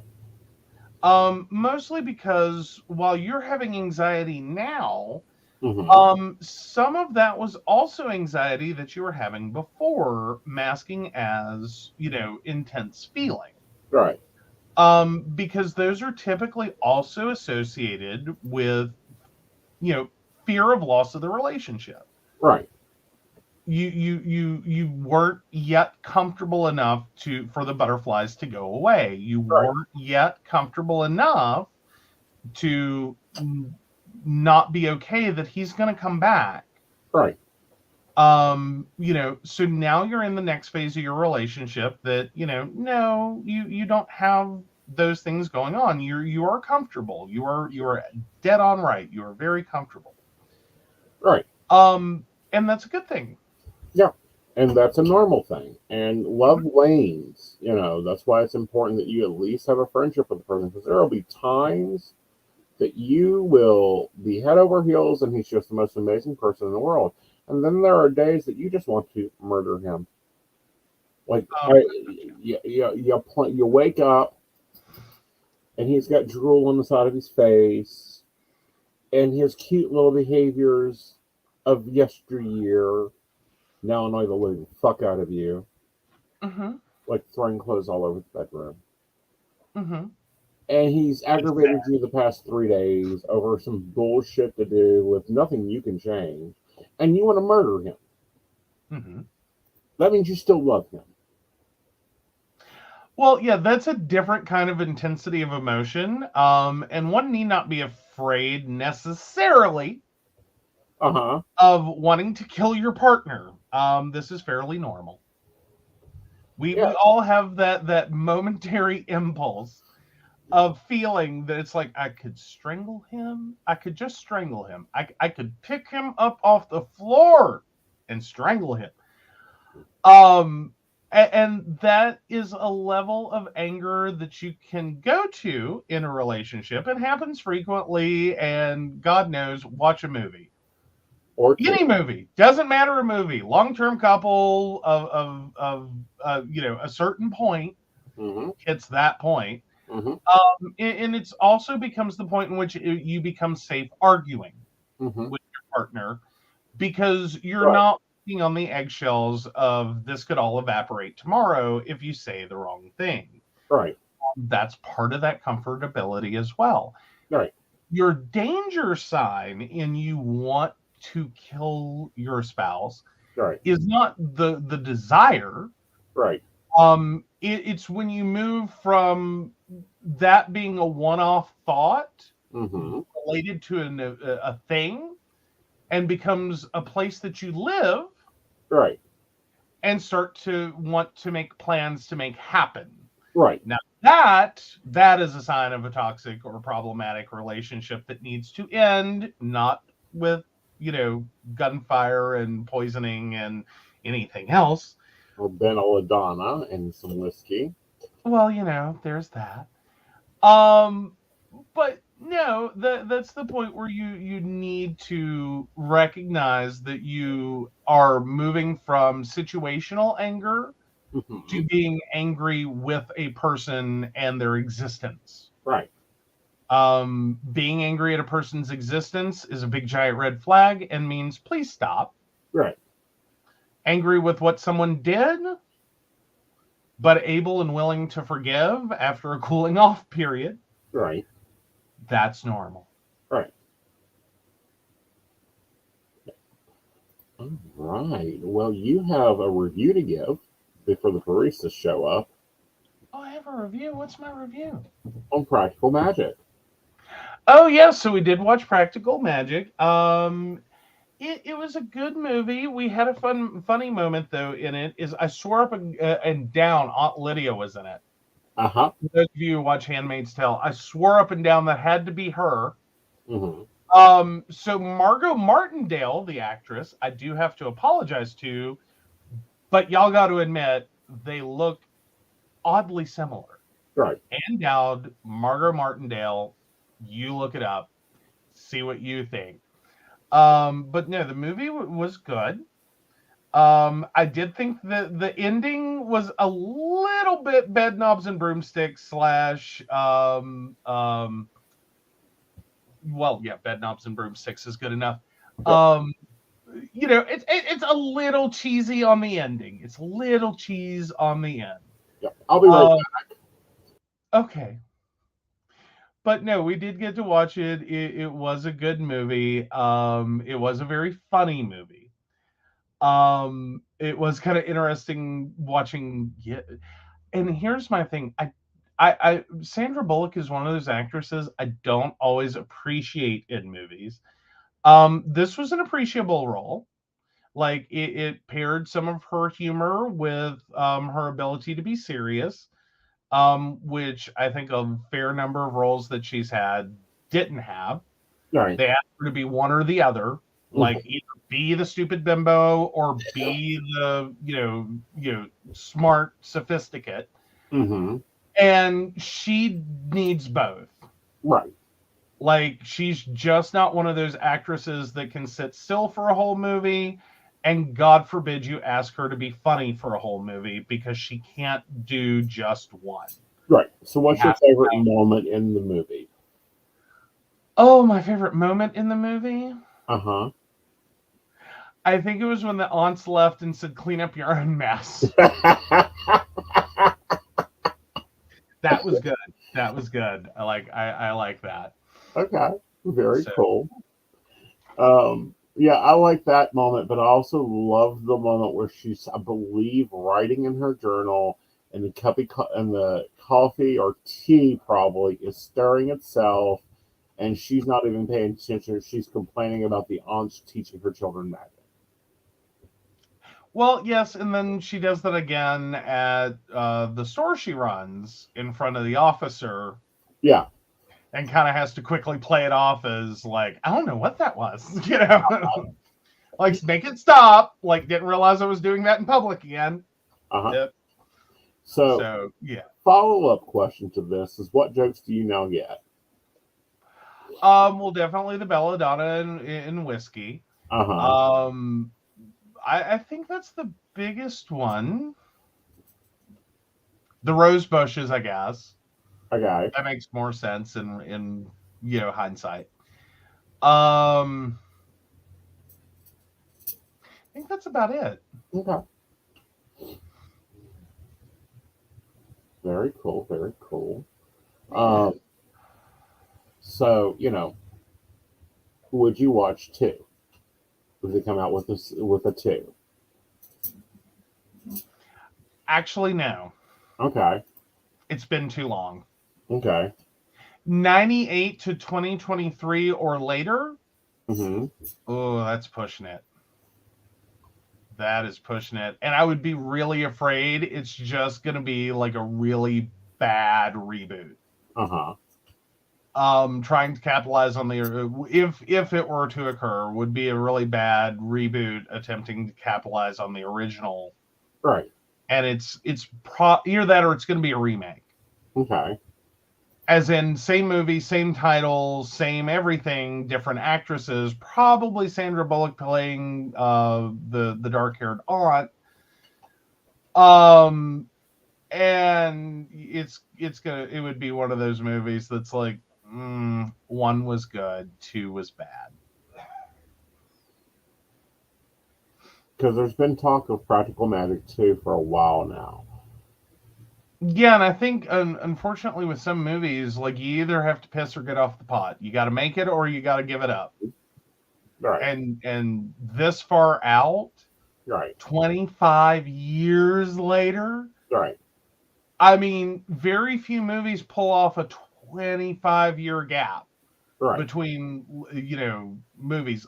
I think the only franchise that successfully done it, or approached that line, I think would have to be, let me see. I want to double check myself. Because I want to see how far the gap is. Well, there was 1989 to 2016 for Ghostbusters, and then the 2021 Ghostbusters Afterlife, which was another 5 years later. So, yeah, 27 years between Ghostbusters 2 and Ghostbusters, which, if I remember right, Ghostbusters, wasn't that basically an animated remake? Or am I wrong? Oh, no, that wasn't an animated remake, but no. Okay, yeah. So, I'm just curious, what's our IMDb rating on the 2016 movie? Because I feel like it's going to be with me. I think that was why everyone was so like, how's Afterlife going to turn out? Because I think that was the movie they had a lot of problems getting any of the original actors to have anything to do with it, and it's an all-female remake. Right. Or predominantly. What is... Well, 6.8 out of 10 isn't horrific. What's its Rotten Tomatoes score as well? Because that's usually a good one to look at. I'm not saying Rotten Tomatoes and IMDb should be your, like, albeit, All right. Be all end all, like if you watch a movie or not. Just, sometimes, like, ooh, ouch. So, tomato meter is 73% fresh, and audience score is 49% for the 2016 Ghostbusters. I didn't even see it. Right. I don't know if I saw it or not. And really, Ghostbusters Afterlife basically picked up from the 1989 movie. Right. Basically. So even the franchise skipped itself and was like, we're not really gonna do anything there. Because The Rules of Magic is the second book in the series. And they looked at completing that cycle and taking on the 16-year-old daughter that's like 8-year-old or whatever, and finding the basis of the curse and all that. So I don't know. I think I would go see it. Now, here's the harder question for you. In all the magic you saw in there, which one thing you wish I had the skill of? Well, I mean, we could save a lot of money on milk frothing if you could do that spoon thing, but, like, kind of there for that one. Okay. Just saying. You wouldn't want to hear me from a mile away? No. Most people can hear you from a mile away. I know. Without a problem. I know, right? Like, if you've been to an Aeson Knight event, not all of it were his batteries fresh for the bullhorn, so you have heard him for up to a mile away on natural. Yes. There's some people I can track up to a mile away. Like, I know they're in the fucking area because I smell them. All right. So, no, you are not the asshole for charging extra for a rush order. Fair enough. Yeah, I can't really, you're the asshole that one. It's like, no, it's worth what it's worth to you. If it's not worth it to you, find someone else. Right. But also... Or go to Walmart. Yeah. Walmart produces cupcakes, and yeah, they don't have the special fondant. They may not be in your daughter's colors at the party, and they're fucking cupcakes. Does anyone care? Oh, eat them. They taste good. Yes. Yeah, no, well, and sometimes it also depends upon the age of the kid. I really have problems, and I have to say this from a third party perspective. And I brought this up to other, parents, especially one that was a friend of mine that started panicking about her 2-year-old's birthday party. Mm-hmm. And they were, having financially a really rough year, and they were trying to do this big party, and it was going to completely exhaust them financially. And I'm sitting here going, your child is 2. Mm-hmm. Let's be fair, they're probably not going to remember the party at all. Right. If they do, it's going to be very minimal. Right. They're going to remember if they had fun and had a good day and had cake and got a toy. Right. That's most of what they're going to care about. Right. And at 2, you really don't have a good concept of what things cost and what things are worth. And quite frankly, your 2-year-old would rather you not be stressed out and having a good time, right, than they would to, go through this great big Chuck E. Cheese, because I think that was the venue they were trying to get and do, that was going to cost them a whole lot of money, than to have that and it completely stress you out and you be just beside yourself and freaked out and struggling.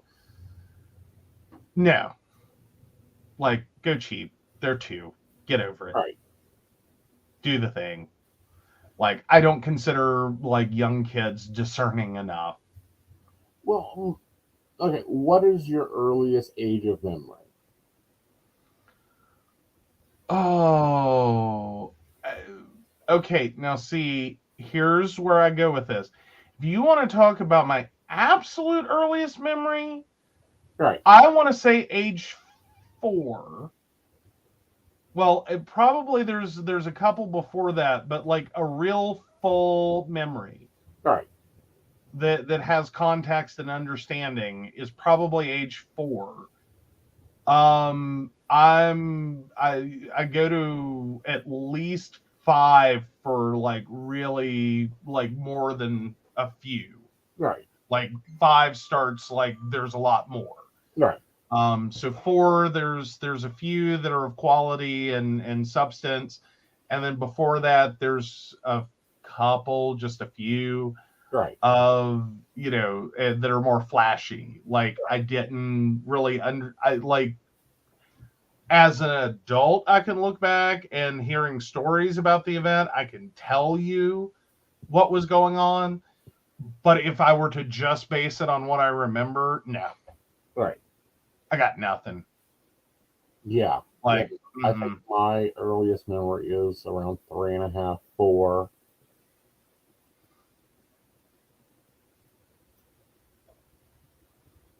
like, yeah, and that's fairly normal. Like that progression. Right. From like you remember an event and its circumstances and what all was going on to a degree. Right. And then you have like the flashy stuff before that. Right. Then there's not a lot of them. Right. Usually it's big things that stick. Right. Yeah. So, like I can give an example. Yeah, and I can take a comment. Okay. Most kids don't care. It's sugar and cake. This is what I'm saying with little kids are not discerning. Right. Like they're not connoisseurs of gourmet. Right.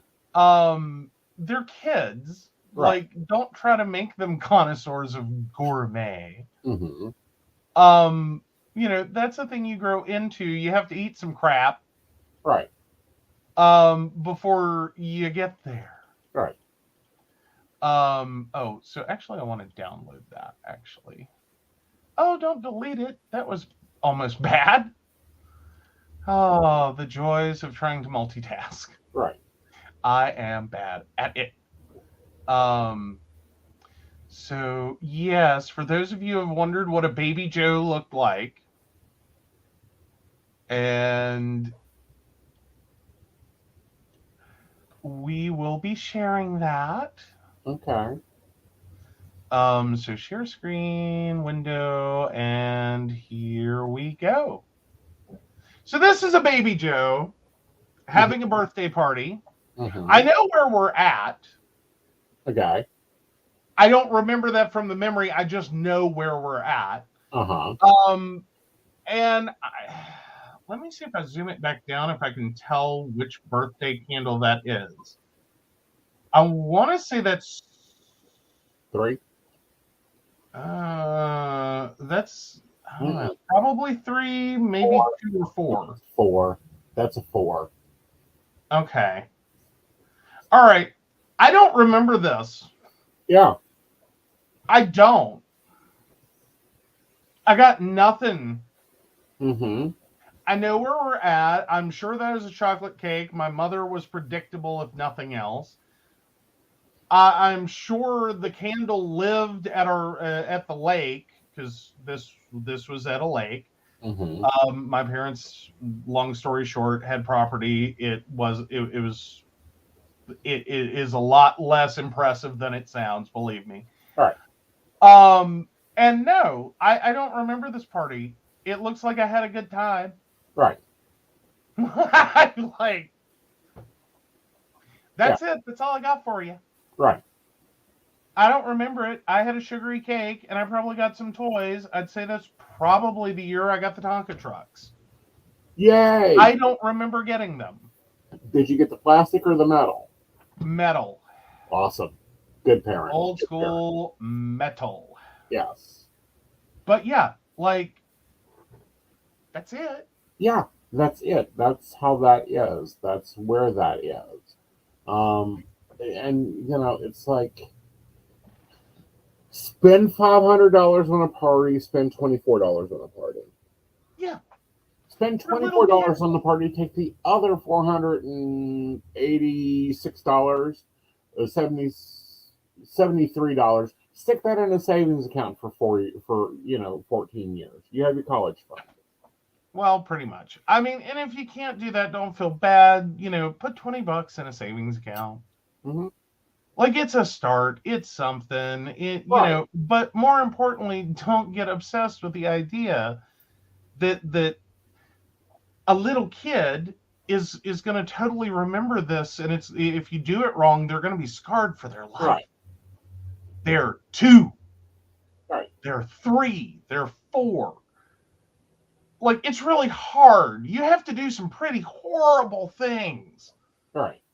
To scar a kid for life. Right. Before like age 10. Mm-hmm. Like, it's really hard. It's really hard. Right. And see, people do not like it that I don't buy children gifts. If I buy them anything, it's going to be a savings bond. Why? Because in 2 weeks, they will not remember the gift if it is not broken, because, we buy our children get cheap shit from China. Mm-hmm. And it doesn't really pay into their future. Whereas a $20 savings bond bought now, by the time they're 20, is worth a lot more. Not necessarily savings bonds. I will point that out. My grandparents did the savings bond thing back when it made sense. Mm-hmm. Always check your rates. Yeah. Not all of those are that impressive. Right. Well, comparatively. But I'm saying, giving a kid something that they'll have, because when they're not going to remember a toy, right, that they can have in like 5, 10, 20 years, mm-hmm. Does have a lot more value, and those can stack up and become quite useful. Yeah. I'm not saying you're going to pay anyone's education by getting them 18 years worth of $20 savings bonds. Right. But it's something. All right, let's do some math here. Okay. Let's go up to age 10. And let's do some calculations on holidays. You have their birthday, plus their Christmas, plus their Easter. So birthday, Easter, Christmas. Okay. When do kids also normally get gifts? Christening, well, that's a one-off. That's a one-off. So that's 3 times 10. Hell, Halloween. Valentine's Day. My grandmother used to stick $10 in a card. All right. So 5 holidays a year. Right. So $100 a year. Mhm. Times 10 years. Yeah, is $1,000.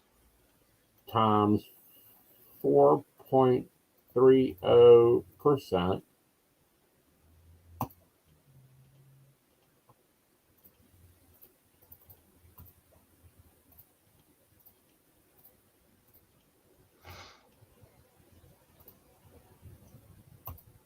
That is $18,049 if you do that, if they cash them in at that 10-year mark.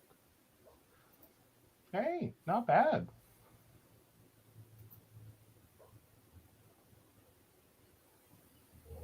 Wait, we did something wrong there. Mm-hmm. So, all right, $100 a year times 10 years times 0.0, or excuse me, 1.043. It's a little lower. It's $1,043. Yeah. Well, I'm just saying, it's not the greatest. Oh, the 20. The lowest, the double E series is 25. Okay. So we have to recalculate that. Oh. So 5 times 25 equals $125 times 10 years and 4.30%. For 4.3%? Yep. Yeah, that's $1,303. Right.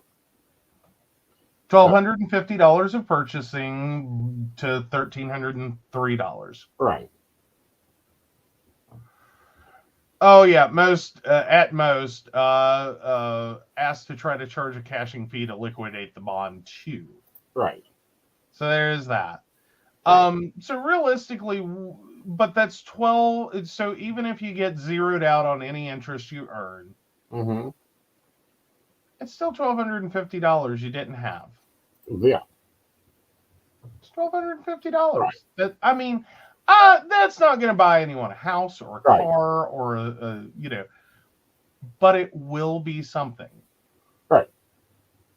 That's books. That is, a decent, a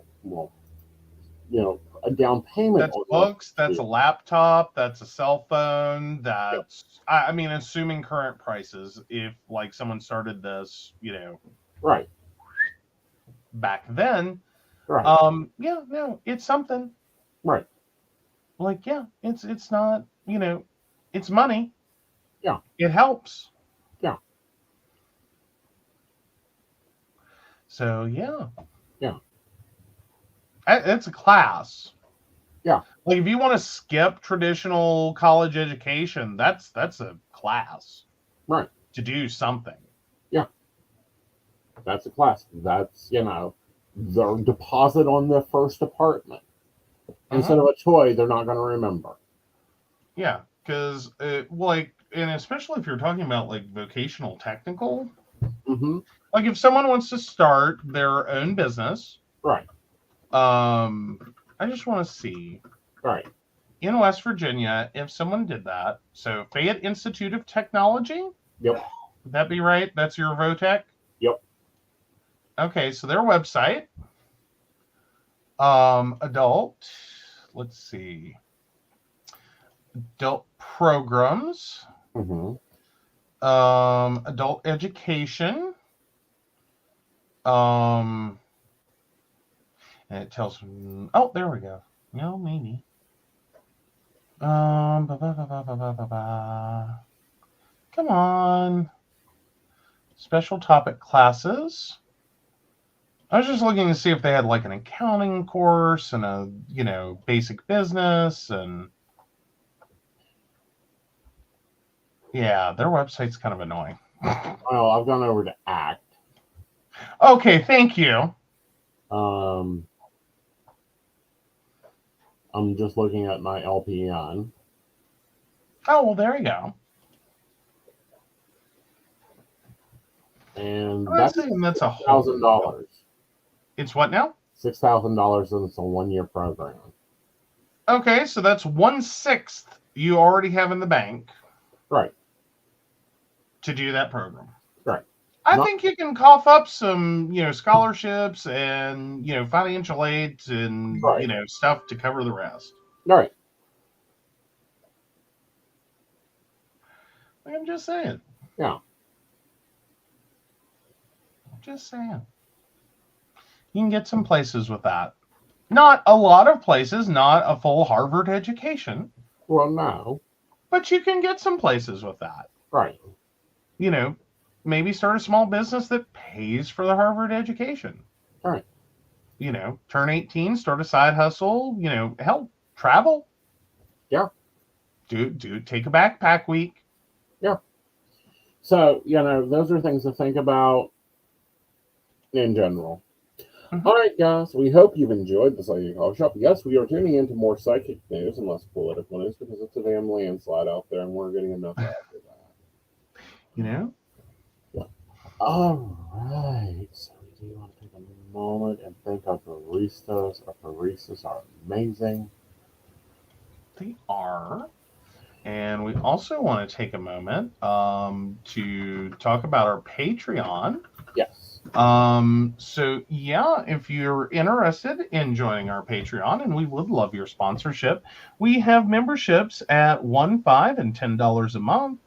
And each of those come with an end-of-video thank you during credits, early access to videos, early access to daily tarot and daily affirmation, a monthly station meeting, access to our private Facebook group, free access to all virtual classes, and a free ticket to gallery readings. Now, what differentiates those 3 levels is what discount do you want on a private reading with Aeson Knight? At the $1 level, you can get a 25% discount. At the $5 level, you get a 50% discount. And at $10 a month, you get a 75% discount on a reading with Aeson Knight. Right. So come on, guys. It will give you more back than you will pay for it. Well, not only that, but you also get to participate in product research. You get to be my guinea pigs. You do. You get to choose what we talk about. Yeah. You get a voice in that. That's what that station meeting is. Right. Speaking of product research, that is up. I do currently have a product research question. So, baristas, if you haven't gone and voted on that product research, please do so. I find your information very valuable, and you can expect more this week because Aeson's in training at Hay House. Hey, there you go. So, with that said, we do want to thank Beverly Walker, Mika G, Kathy, Mary Winfield, Brenda, Shannon C, Shannon D, Lady Gwendolyn, Charles Shaw, Tracy Van, Caitlin Bell, and Devin. If you'd like to learn more about us, the show, or how you too can become a Patreon sponsor and receive all the wonderful benefits our baristas receive, please visit us at pcsbnetwork.com. Yep. So with that, guys, you have a great weekend. We will see you Thursday night with coffee and tea, and I believe it's Gwen or Sandy. Gwen. Oh, I can't keep up. I can't keep up. I'll have to look on the schedule. And that's Thursday night at 8 p.m. And until then, good night, y'all. Good night.